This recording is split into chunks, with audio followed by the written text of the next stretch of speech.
السلام علیکم رحمۃ اللہ علیہ وبرکاتہ۔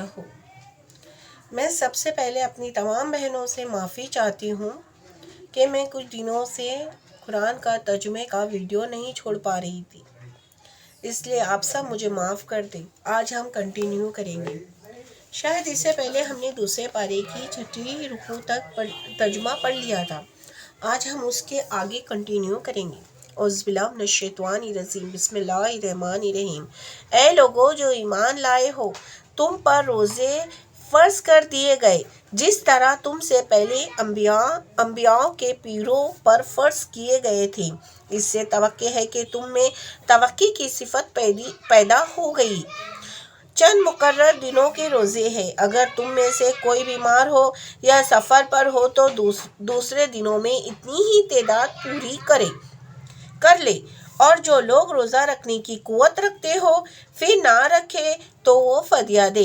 ایک روزے کا فدیہ ایک مسکین کو کھانا کھلانا ہے، اور جو اپنی خوشی سے کچھ زیادہ بھلائی کرے تو یہ اسی کے لیے بہتر ہے، لیکن اگر تم سمجھو تو تمہارے حق میں اچھا یہی ہے کہ روزہ رکھو۔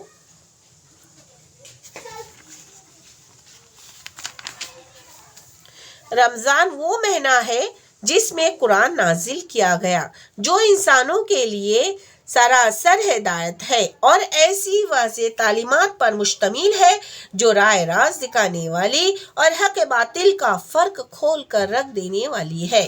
لہٰذا اب سے جو شخص اس مہینے کو پائے اس کو لازمی ہے کہ وہ پورے مہینے کے روزے رکھے، اور جو کوئی مریض ہو یا سفر پر ہو تو دوسرے دنوں میں روزے کی تعداد پوری کرے۔ اللہ تمہارے ساتھ نرمی کرنا چاہتا ہے، سختی کرنا نہیں چاہتا، اس لیے یہ طریقہ تمہیں بتایا جا رہا ہے تاکہ تم روزوں کی تعداد پوری کر سکو، اور جس ہدایت سے اللہ نے تمہیں سرفراز کیا ہے اس پر اللہ کی کبریائی کا اظہار و اعتراف کرو اور شکر گزار بنو۔ اے نبی صلی اللہ علیہ وسلم، میرے بندے اگر تم سے میرے متعلق پوچھے تو انہیں بتا دو کہ میں ان سے قریب ہی ہوں۔ پکارنے والا جب مجھے پکارتا ہے میں اس کی پکار سنتا اور جواب دیتا ہوں، لہٰذا انہیں چاہیے کہ میری دعوت پر لبیک کہے اور مجھ پر ایمان لائے۔ یہ بات تم انہیں سنا دو، شاید کہ وہ راہ راست پالے۔ تمہارے لیے روزوں کے زمانے میں راتوں کو اپنی بیویوں کے پاس جانا حلال کر دیا گیا ہے۔ وہ تمہارے لیے لباس ہے اور تم ان کے لیے لباس ہو۔ اللہ کو معلوم ہو گیا کہ تم لوگ چپکے اپنے آپ سے خیانت کر رہے تھے، مگر اس نے تمہارے قصور کو معاف کر دیا اور تم سے درگزر فرمایا۔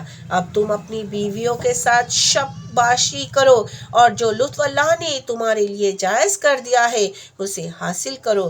نیز راتوں کو کھاؤ پیو یہاں تک کہ تم کو سیاہی شب کی دہاڑی سے سہ پیدا صبح کی دہاڑی نمایاں نظر آ جائے، تب یہ سب کام چھوڑ کر رات تک اپنا روزہ پورا کرو، اور جب تم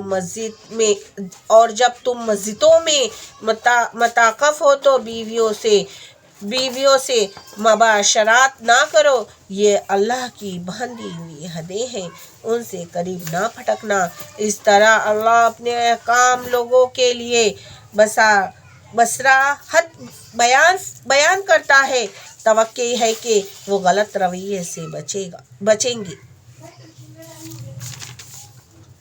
اور جو لوگ اور تم لوگ نہ تو آپس میں ایک دوسرے کے مال ناروا طریقے سے کھاؤ اور نہ حاکموں کے آگے ان کو اس غرض کے لیے پیش کرو کہ تمہیں دوسروں کے مال کا کوئی حصہ کسادہ ظالمانہ طریقے سے کھانے کا موقع مل جائے۔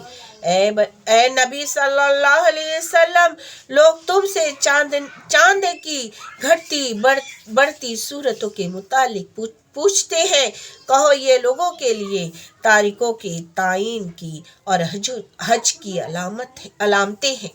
لہٰذا ان سے کہو یہ کوئی نیکی کا کام نہیں ہے کہ تم اپنے گھروں میں پیچھے کے طرف سے داخل ہوتے ہوئے نیکی تو اصل میں یہ ہے کہ آدمی اللہ کی ناراضی سے بچے، لہٰذا تم اپنے گھروں میں دروازے ہی سے آیا کرو، البتہ اللہ سے ڈرتے رہو، شاید کہ تمہیں فلاح نصیب ہو جائے، اور تم اللہ کی راہ میں ان لوگوں سے لڑو جو تم سے لڑتے ہیں، مگر زیادتی نہ کرو کہ اللہ زیادتی کرنے والوں کو پسند نہیں کرتا۔ ان سے لڑو جہاں بھی تمہارا ان سے مقابلہ پیش آئے، اور انہیں نکالو جہاں سے انہوں نے تم کو نکالا ہے، اس لیے کہ قتل اگرچہ یہ برا ہے مگر فتنہ اس سے بھی زیادہ برا ہے۔ اور مسجد حرم کے قریب جب تک وہ تم سے نہ لڑے تم بھی نہ لڑو، مگر جب وہ وہاں لڑنے سے نہ چکے تو تم بھی بے تکلف انہیں مارو، کہ ایسے کافروں کی یہی سزا ہے۔ پھر اگر وہ باز آ جائیں تو جان لو کہ اللہ معاف کرنے والا اور رحم کرنے والا ہے۔ تم ان سے لڑتے رہو یہاں تک کہ فتنہ باقی نہ رہے اور دین اللہ کے لیے ہو جائے، پھر اگر وہ باز آ جائے تو سمجھ لو کہ ظالموں کے سوا اور کسی پر دست درازی روا نہیں۔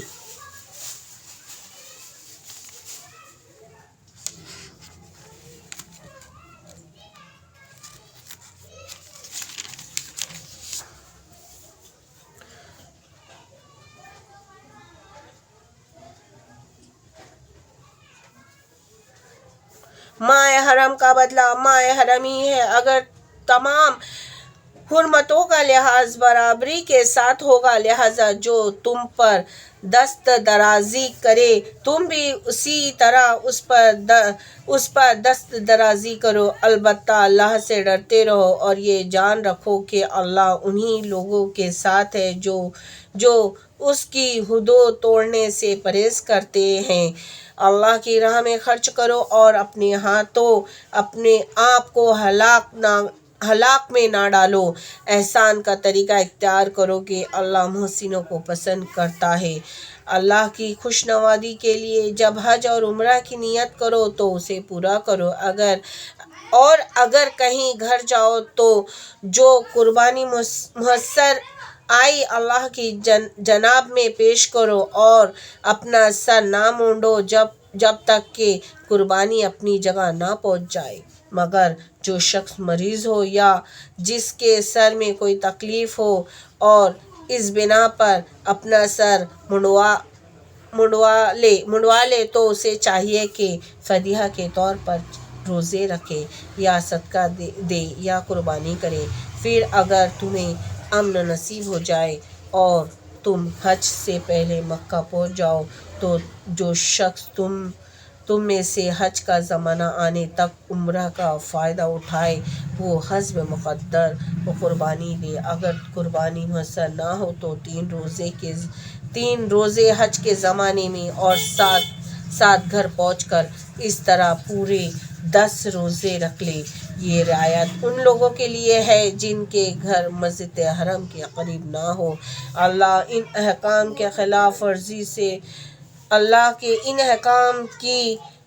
کی خلاف ورزی سے بچو اور خوب جان لو کہ اللہ سخت سزا دینے والا ہے۔ آج ہم نے دوسرے پارے کی 8ویں رکوع تک قرآن کا ترجمہ پڑھے۔ اب انشاءاللہ تعالی کل ہم اس کے آگے کنٹینیو کریں گے۔ اللہ حافظ۔